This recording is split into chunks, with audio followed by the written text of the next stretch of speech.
Yo, people. Today we're gonna be watching the deadliest cartel in Mexico. The war on drugs. See, cartels nobody to be messed around with. Trust me, guys. Nobody, bro. So I gotta watch out on what I say in this video. Cause trust me, I don't want no beef. I don't want no beef with nobody. Especially with the cartel. I don't want no beef with the cartel.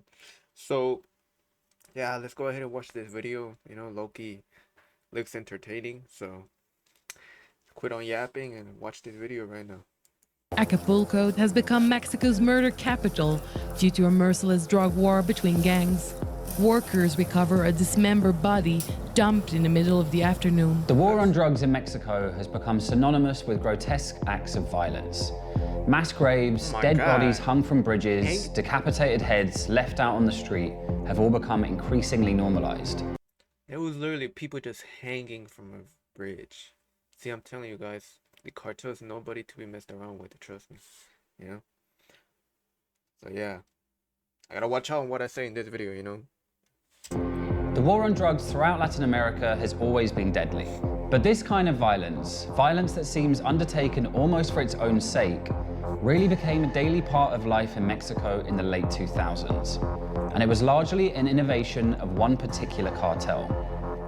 The story of that cartel tells us something about how the war on drugs works in general. See, the thing about me, guys, I am Mexican. So I know the cartel don't play around because, believe it or not, I used to live in Mexico like a couple years when I was young. So I used to see the cartel actually like pass around with like trucks with guns and everything, and I knew they didn't mess around, because they used to go into people's homes and they do all this kind of stuff. So, the cartel is nobody to be messed around with, and I lived through that like when I was young, when I was a little kid. I saw that, and that's whenever I'm like, yeah, cartel don't play around, man. This is how Mexico's deadliest drug trafficking group rose and fell. This is the story of Los Zetas. I have heard of Los Zetas. I have heard of them. Los Zetas is a powerful and violent criminal syndicate in Mexico and is considered by the U.S. government to be the most technologically advanced, sophisticated, and dangerous cartel in Mexico.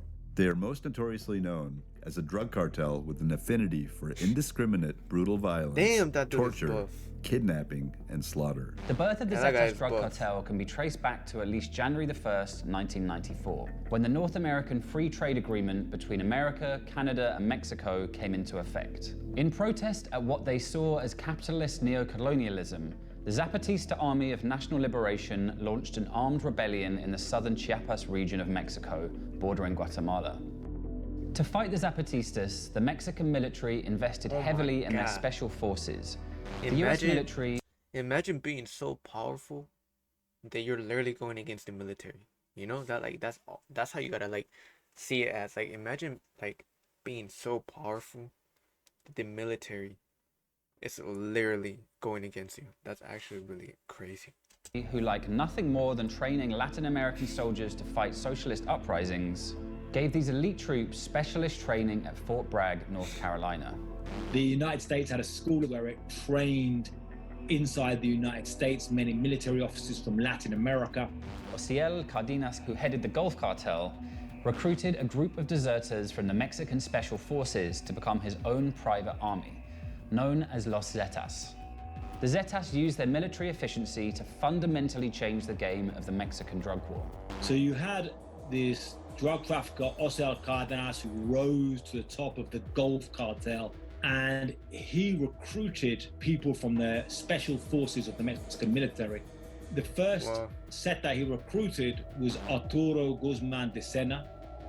So what you saw was a change in the way drug cartels fought with violence. Wait, so they were hiring people from the military? Like, the cartel was hiring people from the military?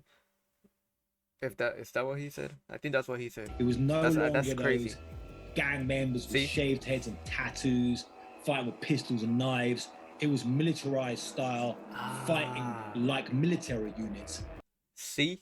So wow, so the cartel was like hiring people from the military to fight with them. That's actually crazy. Imagine, like, how much money did they have to pay them for them to, quit military and decide to go with them?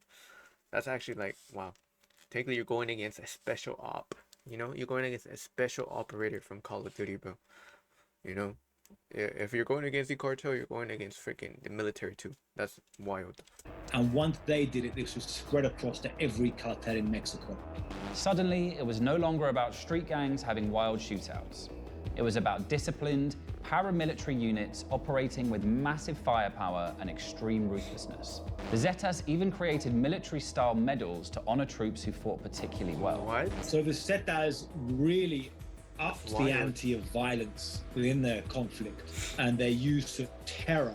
I think a lot of this comes from the fact they were from the military and they had this instruction of how you defeat insurgencies, this anti-insurgency training that had originated in the United States, and this idea that you control territories through the use of terror.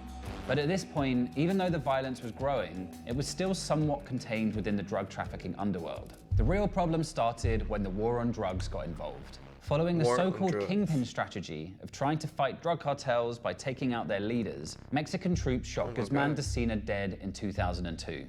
Hitting him with over 50 bullets. A few months later, Osiel Cardenas, the head of the Gulf Cartel, was arrested. While he was in prison in Mexico, Cardenas could still maintain control of both the Gulf Cartel and the Zeta.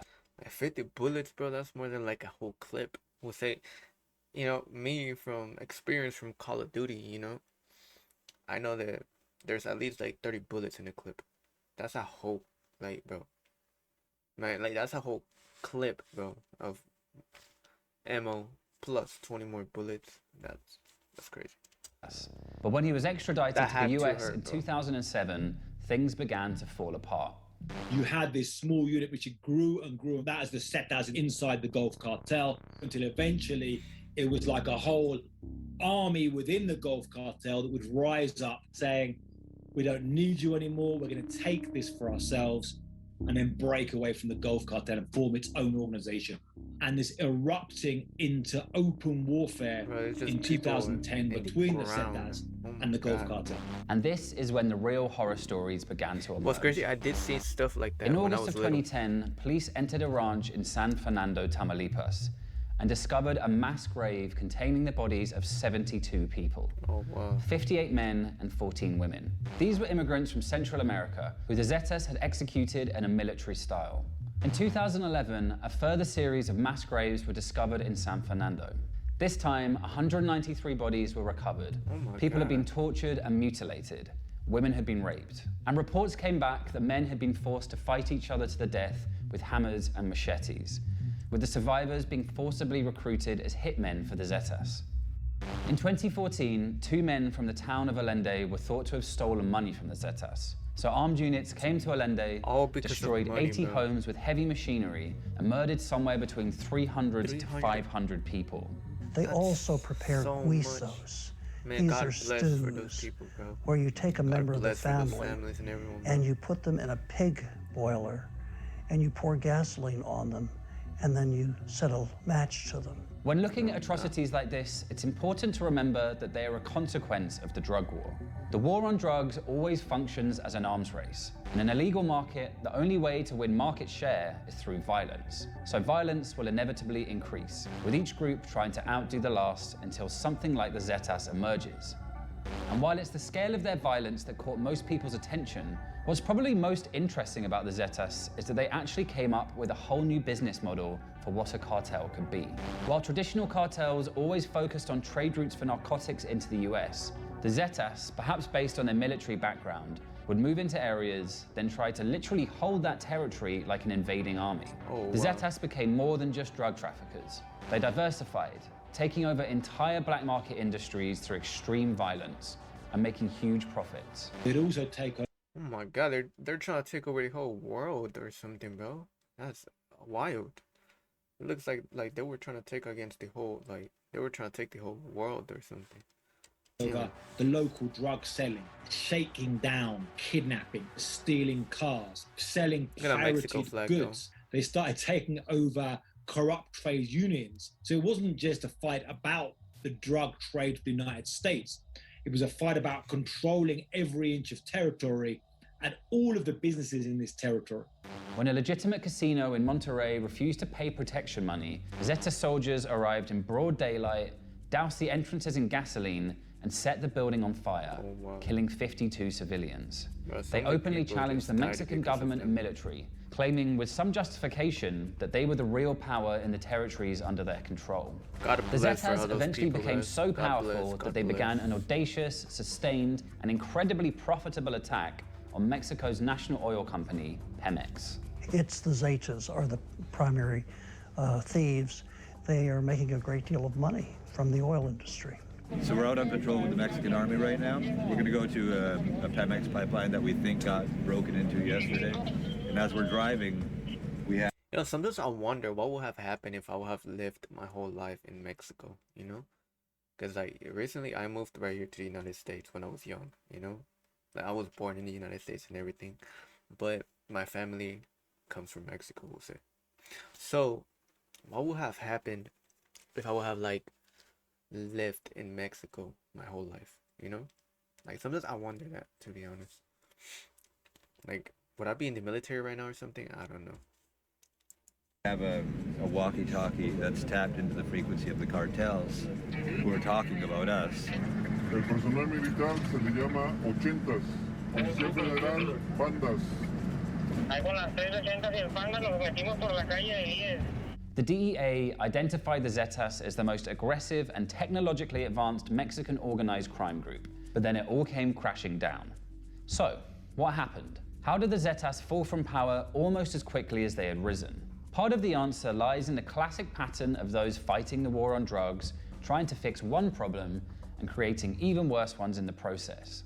In October of 2012, the Mexican Navy shot and killed the Zetas commander, Heriberto Lezcano.